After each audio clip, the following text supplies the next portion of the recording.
Assalamualaikum students, this is your physics teacher Kashif Anis, and in this video beta we are going to solve the MCQs of NAD Physics 2007 students. So before starting this video, do like my channel. Thank you so much. अब इस question में कहा ही जा रहा है कि a ball is at the height of this, find the time taken by the ball to reach the ground. एक simple सा शॉर्टकट है, h is equals to 5t square. h की जगह 80 रख दीजिए, 5 से डिवाइड करा के टाइम निकाल लीजिए, आपके पास जो आंसर है वो यहाँ पे आ जाएगा स्टूडेंट्स। अब यहाँ पे जेम्स चैडविक के हवाले से बात हो रही है। ये सवाल नॉर्मली केमिस्ट्री से ज़्यादा रिलेट करता है और इसमें से पूछा ही जा रहा है कि जेम्स चैडविक ने जो है जी वो क्या यहाँ पे डिस्कवर किया था। तो सिंपल सा आंसर है न्यूट्रॉन डिस्कवर किया था उन्होंने। ठीक है जी।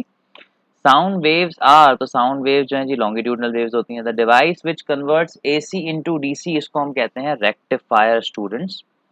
ठीक है जी। अब अगर हम इसको जो है आगे लेके चलें तो हमारे पास जो न्यूमेरिकल है वो इस तरीके से सॉल्व होगा। हम काफ़ी नीचे आ चुके हैं तो हम इसको ऊपर ले जाते हैं।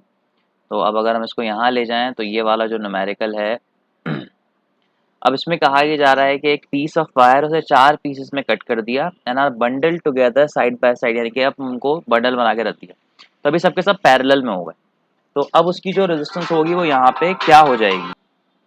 तो अब यहाँ पे आपको एक सिंपल सा काम करना है भी, जब एक वायर जिसको हमने 4 पीसेस में कट कर दिया, अब उसकी रेजिस्टेंस जो है वो 1/4 हो जाएगी उसके एक पीस की।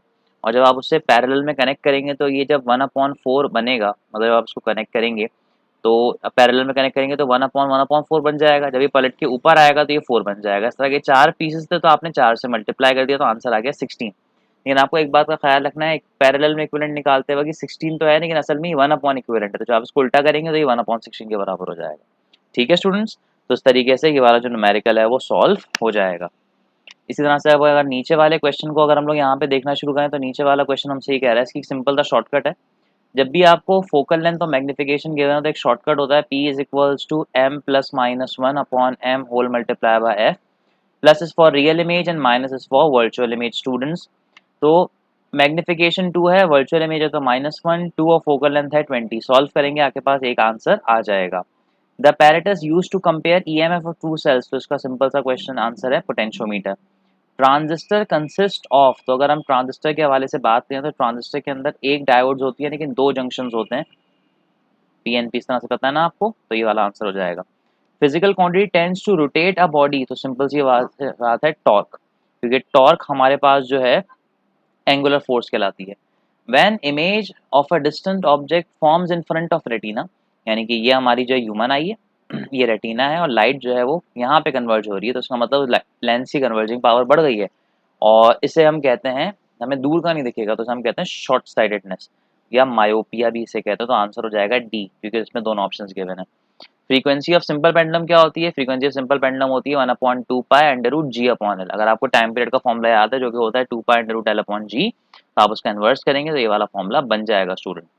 N AC generator can be converted into DC generator by replace the slip rings। slip rings होते थे इस तरीके के, जिनमें से एक वायर जो इस तरीके से कनेक्ट होता था और कम्यूटेटर में हम उन दो को आपस में स्पेसेस पे रखा करते थे ताकि एक से सिर्फ एक ही पोलैरिटी ट्रांसफर हो और दूसरे से दूसरी, तो उसको हम कहते थे commutator students. The distance from adjacent anti node, तो देखें एंटी नोड से एंटी नोड हो या नोड से नोड हो, डिस्टेंस होता है λ/2 का।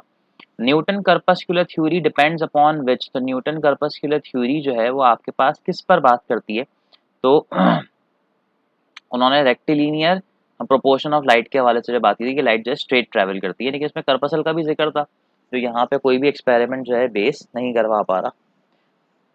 ठीक है students. When atom is negatively charge, तो एटम क्या करता है, गेन इलेक्ट्रॉन करता है, गेन इलेक्ट्रॉन, सिंपल है। अब अगर हम इसको आगे ले चलें तो ये उसमें कहा ही जा रहा है one end of a metal is placed on a Bunsen burner soon after the other end becomes hot. Solid के बारे से बात की जाए तो सॉलिड में जो हीट ट्रांसफर होता है वो सिर्फ कंडक्शन की वजह से होता है।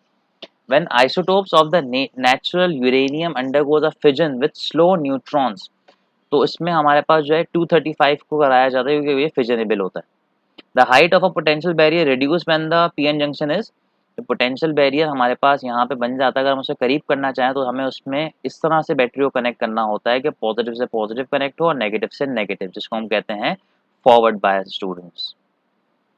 Example of electromagnetic oscillation, simple सी बात है, ट्रांसफर्स होती हैं इलेक्ट्रोमैग्नेटिक ऑक्सीलेशन हमेशा।